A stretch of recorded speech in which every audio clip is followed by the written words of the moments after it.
15 लाख का एक जुमला था और ये 400 पार का ये जुमला है। और भारतीय जनता पार्टी सबसे बड़का झूठा पार्टी है और नागपुर की फैक्ट्री में यही सब सोचा है कि कौन सा झूठ बोला जाए और कितने ठोक और कितने दमदारी से बोला जाए। तो मोदी जी का ये बहुत बड़ा झूठ है कि 400 पार 420 व्यक्ति ही 400 पार करा रहे हैं। जनता पार्टी की गैंग योगी आदित्यनाथ के नेतृत्व में जो गैंग चलती है वो फीता काटो गैंगगिरी है। चाहे कंसर इंस्टीट्यूट का फीता काटना हो, चाहे गाना स्टेडियम का फीता काटना हो, चाहे लखनऊ में लोक भवन का फीता काटना हो और चाहे मेडिकल कॉलेज का फीता काटना हो, वो फीता काटो गैंग उनको कुछ काम करना होगा नहीं है। हिंदू मुसलमान भारत और पाकिस्तान किसी पर उनके साथी नहीं है तो विकास तो पैदा ही नहीं होगा। तरीका ये बुरी तरह से जो लोग चला रहे हैं जिनका फायदा है वो बकवास है। बाहरी तब नहीं थे जब भारतीय जनता पार्टी से चिन्ह थे और यही से सांसद हुए थे। मछली शहर में वही वेदांति भी सांसद हुए थे, बाहरी ही थे। और मोदी जी भी तो बाहरी ही है। सोनिया गांधी जी तो लड़ने जाते थे अमेठी से, राहुल गांधी जी भी लड़ने जाते हैं क्योंकि ये पिछड़ी जाति के हैं बाबू सिंह कुशवाहा जी और यहाँ बड़ी जाति के क्षत्रिय बिरादरी के दोनों लोग लड़ रहे हैं। इसलिए भारतीय जनता पार्टी और बसपा के लोग अफवाह फैला रहे हैं कि बाबू सिंह कुशवाहा मौर्यों की एक ईमानदार छवि भी है लोगों में और उनका एक नरम प्रवृत्ति के व्यक्ति होते हैं, नरम समाज के होते हैं। तो उसका असर जो है हमारी छोटे जातियों के भाई बंधु में उस पर निश्चित रूप से असर है और बुनियादी वोट है। और इस बार मौर्य जो है 100% जुड़ा है गठबंधन इंडिया गठबंधन के साथ। तो निश्चित रूप से और जो छोटी छोटी जातियां हैं, विश्वकर्मा है, नाई है, दर्जी है, पाल है, उनका भी थोड़ा थोड़ा अगर वोट मैं कहती हूँ अक्सर भाषणों में किरोली और चंदन अच्छा की तरह मिल गया तो बाबू सिंह कुशवाहा की जीत। नमस्कार, मैं हूं विपिन सिंह और आप देख रहे हैं क्लाउड नेट पर। हम इस समय जौनपुर में और जौनपुर में हम बात करेंगे समाजवादी पार्टी के नेता पूनम मौर्य से। जानेंगे जौनपुर में चुनाव का माहौल चल रहा है, जौनपुर में समाजवादी पार्टी क्या स्थिति है, किन मुद्दों के साथ चुनाव लड़ा जाएगा और चुनाव में यहाँ इंडिया गठबंधन और समाजवादी पार्टी के प्रत्याशी हैं बाबू सिंह कुशवाहा जी।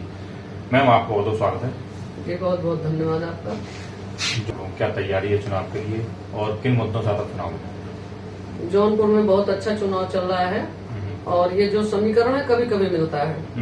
जिस तरह से समाजवादी पार्टी ने अपना गठबंधन बनाया है और बाबू सिंह कुशवाहा जी चुनाव लड़ रहे हैं साइकिल निशान से और समाजवादियों का जौनपुर गढ़ रहा है और हमेशा से यहाँ पारसनाथ यादव जी, श्याम सिंह यादव जी सभी लोग चुनाव लड़ते रहे और जीतते रहे हैं और कभी कभी अर्जुन यादव सांसद यहाँ से रहे हैं और बहुत लोकप्रिय नेता भी रहे हैं वो। और पारसनाथ जी भी बहुत कद्दावर नेता रहे हैं। और इस बार बाबू सिंह कुशवाहा को अखिलेश यादव जी ने, माननीय अखिलेश यादव जी ने प्रत्याशी बनाया है। तो जो समीकरण है यादव और मुसलमान हमारा बल्क वोट है और बुनियादी वोट है और इस बार मौर्य जो है 100% जुड़ रहा है गठबंधन इंडिया गठबंधन के साथ। तो निश्चित रूप से और जो छोटी छोटी जातियां हैं, विश्वकर्मा है, नाई है, दर्जी है, पाल है, उनका भी थोड़ा थोड़ा अगर वोट मैं कहती हूँ अक्सर भाषणों में कि रोली और चंदन अच्छत की तरह मिल गया तो बाबू सिंह कुशवाहा की जीत सुनिश्चित है, पक्की है। जैसे कहा आपने कि छोटी छोटी जातियों का भी वोट मिल गया बाबू सिंह कुशवाहा जी, लेकिन हम मैम कवरेज कर रहे हैं, हमने देखा लेकिन शहर में जो वोट है वो धनंजय सिंह के लोग ज्यादा बात कर रहे हैं, बीजेपी की लोग बात कर रहे हैं। आप कह रहे हैं कि नहीं, वो किसी की भी बात कर सकते हैं, पार्टियां लड़ रही हैं, सबके अपने वोट हैं। जो बसपा का है वो अपना वोट है, समाजवादी पार्टी का वोट ज्यादा है। जब मौर्य उतना बल्क में नहीं जुटता था तब भी पारसनाथ यादव जी सांसद हुए थे और कई बार हुए थे। अर्जुन यादव तब भी सांसद हुए थे। इस बार नया वोट जुड़ गया है, मौर्य का भारी संख्या में जुड़ गया है। ऐसा नहीं है कि समाजवादी पार्टियों को अन्य जाति के लोग वोट नहीं देते हैं क्योंकि आदरणीय मुलायम सिंह यादव जी ने उसमें काम किया था, आदरणीय अखिलेश यादव जी ने सबके लिए काम किया था तो उससे प्रभावित रहते हैं। चूंकि इस बार प्रत्याशी नरम जाति से है और उसका प्रभाव है। मौर्य है तो मौर्यों की एक ईमानदार छवि भी है लोगों में और उनका एक नरम प्रवृत्ति के व्यक्ति होते हैं, नरम समाज के होते हैं। तो उसका असर जो है हमारी छोटे जातियों के भाई बंधु हैं उस पर निश्चित रूप से असर जा रहा है। एक बात में कहने को आ रही है कि सुनने को मिला है कि बाहरी हैं, बाहरी वाली बात से कृपा शंकर भी बाहरी हैं, बाबू सिंह कुशवाहा जी भी कहा जा रहा है कि बाहरी हैं, धनंजय सिंह इस वजह से जीतेंगे, ऐसी बात नहीं। वो बाहरी और भीतरी का ये पूरी तरह से जो लोग चला रहे हैं जिनका फायदा है वो बकवास है। बाहरी तब नहीं थे जब भारतीय जनता पार्टी से चिन्मयानंद जी लड़े थे और यही से सांसद हुए थे। मछली शहर से वही वेदांति भी सांसद हुए थे, बाहरी ही थे। और मोदी जी भी तो बाहरी ही हैं। सोनिया गांधी जी भी तो लड़ने जाती थी अमेठी से, राहुल गांधी जी भी लड़ने जाते हैं।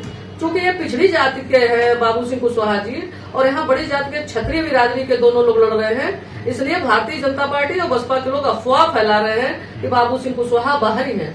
बाहरी तो बहुत सारे लोग लड़े और सभी लोग जीतते हैं। बसपा से सचान आए थे, मड़ियाओं से विधायक होकर गए थे, वो भी बाहरी थे। ये हताशा और निराशा है, इसलिए चूंकि बाबू सिंह कुशवाहा मौर्य बिरादरी से है, कोई भी समाज से है, इसलिए उनके लिए ऐसा अफवाह फैलाई जा रही है। अच्छा मैम, यहाँ पे हमने जब बात किया फील्ड में गए तो जैसे कि मेडिकल कॉलेज की बात निकल के आई कि समाजवादी पार्टी की सरकार में समाजवादी पार्टी मेडिकल कॉलेज का उद्घाटन हुआ, उसकी नींव रखी गई। लेकिन उसके बाद वहाँ के कुछ स्टूडेंट ने बताया, छात्रों ने बताया कि वहाँ पे कि उसका 2 बार फीता कट चुका है, एक बार उस समय, उसको एक भाग से होगा, लेकिन वो अभी तक कंप्लीट नहीं हुआ। इतना लंबा क्या वजह है? मेडिकल कॉलेज जौनपुर में आदरणीय अखिलेश यादव जी आए थे, सिद्दीकपुर के मैदान में पूर्वांचल के।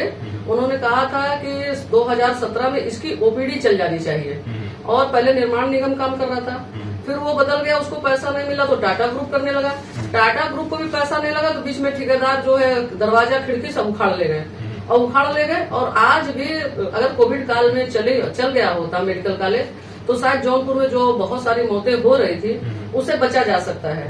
और भारतीय जनता पार्टी की गैंग, योगी आदित्यनाथ के नेतृत्व में जो गैंग चलती है वो फीता काटो गैंग ही है। चाहे कैंसर इंस्टीट्यूट का फीता काटना हो, चाहे इकाना स्टेडियम का फीता काटना हो, चाहे लखनऊ में लोक भवन का फीता काटना हो, और चाहे मेडिकल कॉलेज का फीता काटना हो, वो फीता काटो गैंग ही। उनको कुछ काम करना वरना नहीं है। हिंदू, मुसलमान, भारत और पाकिस्तान, इसी पर चुनाव लड़ना है।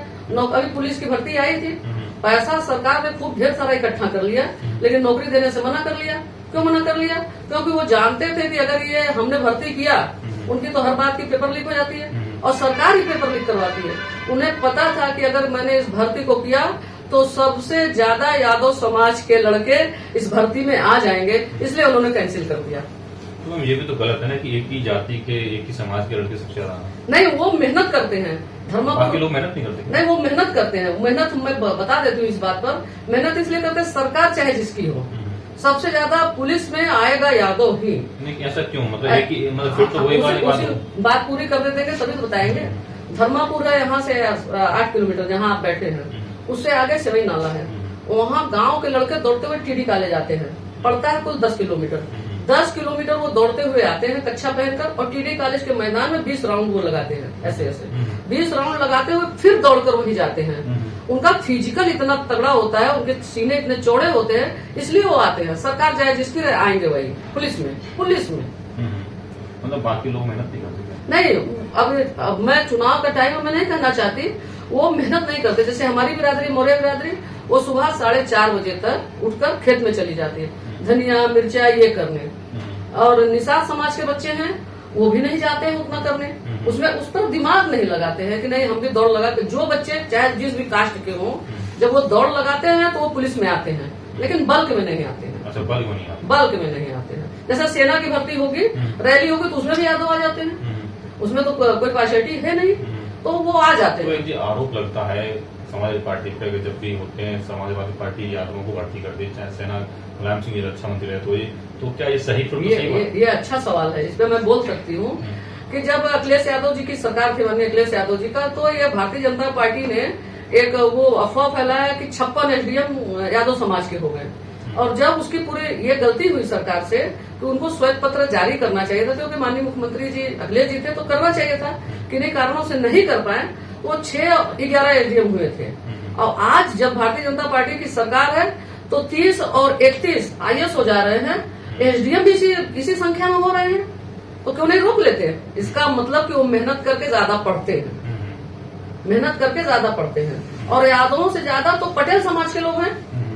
पुलिस में यादव समाज के लोग ज्यादा हैं, चाहे सरकार जिसकी रहे वो आएंगे। और पटेल समाज का लोग प्रशासन में ज्यादा है।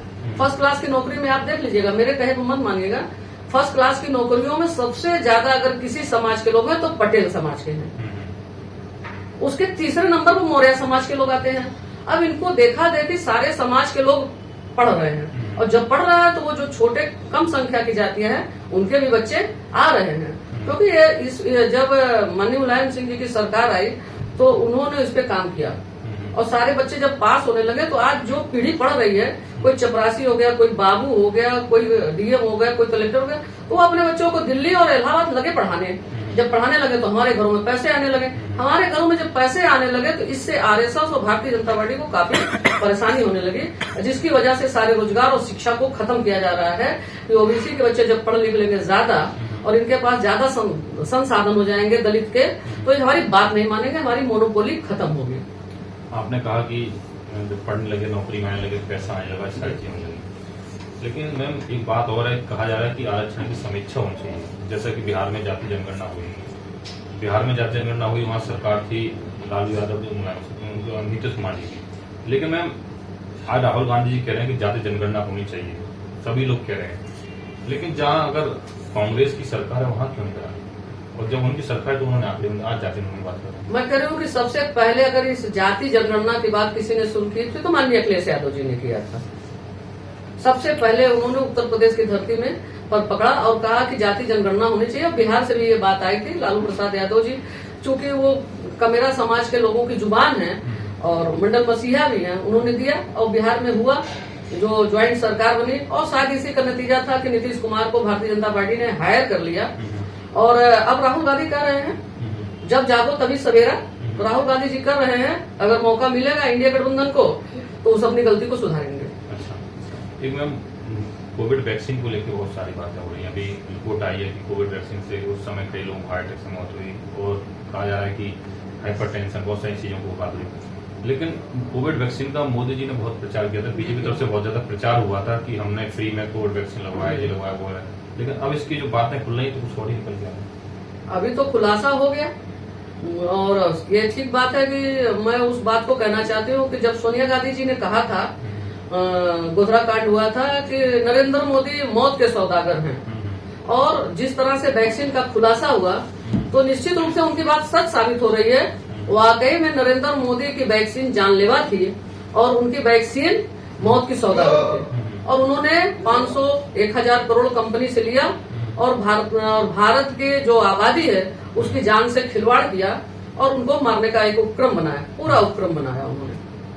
आप जिसे कह रहे हैं सोनिया गांधी बात की, गुजरा कांड की बात आपने कही, वो मौत की सौदागर की। लेकिन प्रधानमंत्री यशस्वी प्रधानमंत्री कहा जाता है, कहा देश में विकास हो रहा है, विदेशों में डंका बज रहा है, प्रधानमंत्री जी 18-20 घंटे काम करते हैं और आप मौत को हो रहा है। नहीं, प्रधानमंत्री जी ने यही तो है, इलेक्ट्रो बॉन्ड आया, उस पर 18-18 घंटा उन्होंने काम किया। वैक्सीन का खुलासा हो गया, उस पर 18-18 घंटे उन्होंने काम किया। हार्ट अटैक से लोग मर रहे हैं, ब्रेन हेमरेज हो रहा है, ये तो मोदी यशस्वी प्रधानमंत्री जी की ही कृपा से हो रहा है। इतनी बेरोजगारी बढ़ गई है, 2 करोड़ उन्होंने रोजगार देने की बात कही थी, बेरोजगारी बढ़ गई। बांग्लादेश भी हमसे आगे निकल गया, उसकी मुद्रास्फीति देख लीजिए, उसकी अर्थव्यवस्था देख लीजिए, और हम कहाँ चले गए। जो कांग्रेस की गवर्नमेंट में 40 करोड़ लोग अनाज प्राप्त कर रहे थे, आज 80 करोड़ लोग प्राप्त कर रहे थे। अगर 40 करोड़ लोग कांग्रेस के जमाने में अनाज प्राप्त कर रहे थे, वो 20 करोड़ हो गए होते तो मैं मानती कि विकास हुआ। और कैसे विकास होगा जब जसोदाबेन उनके साथी नहीं है, तो भी विकास तो पैदा ही नहीं हुआ 10 साल में। अच्छा, विकास कहाँ विकास पैदा हुआ जब यशोदा माता जी उनके साथ है ही नहीं है, तो विकास पैदा होने की संभावना कैसे है। एक बात कही जा रही भाजपा की तरफ से कि मोदी जी भी कह रहे हैं और कई नेता लोग कह रहे हैं कि अब की बार 400 पार का जो नारा है उसको किस तरह देखते हैं। वो 15 लाख का एक जुमला था और ये 400 पार का भी एक जुमला है। और भारतीय जनता पार्टी सबसे बड़का झूठा पार्टी है और नागपुर की फैक्ट्री में यही रिसर्च होता है कि कौन सा झूठ बोला जाए और कितनी ठोकर और कितनी दमदारी से बोला जाए। तो मोदी जी का ये बहुत बड़ा झूठ है कि 400 पार, 420 व्यक्ति ही 400 पार का नारा दे सकता है। अच्छा। पूरी भारतीय जनता पार्टी 420 की पार्टी है। 420 मोदी जी नहीं करें, मैं कर रही हूँ कि उसका नेतृत्व वो कर रहे हैं। आप मान सकते हैं कि 420 जो होगा वही 400 पार का नारा दे सकता है। भारतीय जनता पार्टी 420 पार्टी है, पूरी तरह से 420 पार्टी है।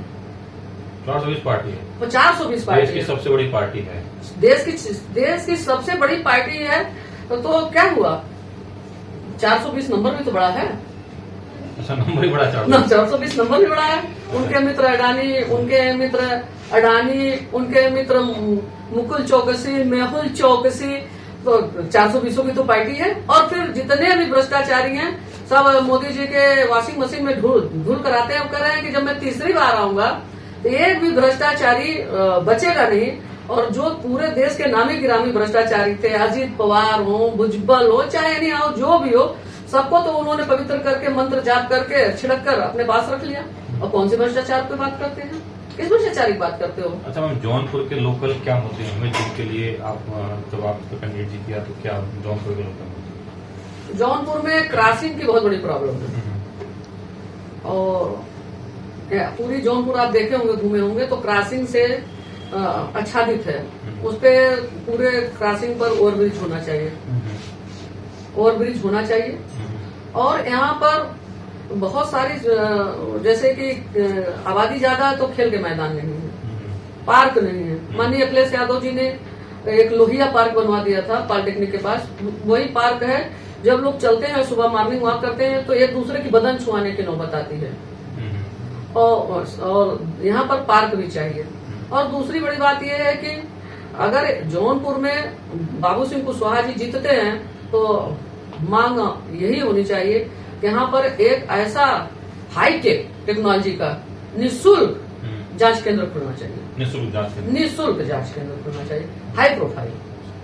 तो ये थी हमारे साथ पूनम मौर्य जी। इन्होंने बेबाकी से अपनी बात रखी और कहा कि 400 पार की बात वही कर रहे हैं जो 420 हैं। जैसे 400 बड़ा आंकड़ा है तो 420 भी बड़ा आंकड़ा है। उन्होंने हर मुद्दों पर अपनी बेबाकी रखी। उन्होंने जब बाबू सिंह कुशवाहा जीत के आएंगे, उन्होंने कहा निःशुल्क जांच की, हाईटेक जांच की। उन्होंने कहा कि हाईटेक जांच जरूर होनी चाहिए यहाँ पे। आप लोगों की क्या राय इस वीडियो में लेके अपनी राय हमें कमेंट बॉक्स में जरूर बताइएगा। धन्यवाद। लेटेस्ट अपडेट पाने के लिए हमारे चैनल क्लाउड न्यूज को अभी लाइक करें, सब्सक्राइब करें और बेल आइकन दबाना बिल्कुल ना भूलें।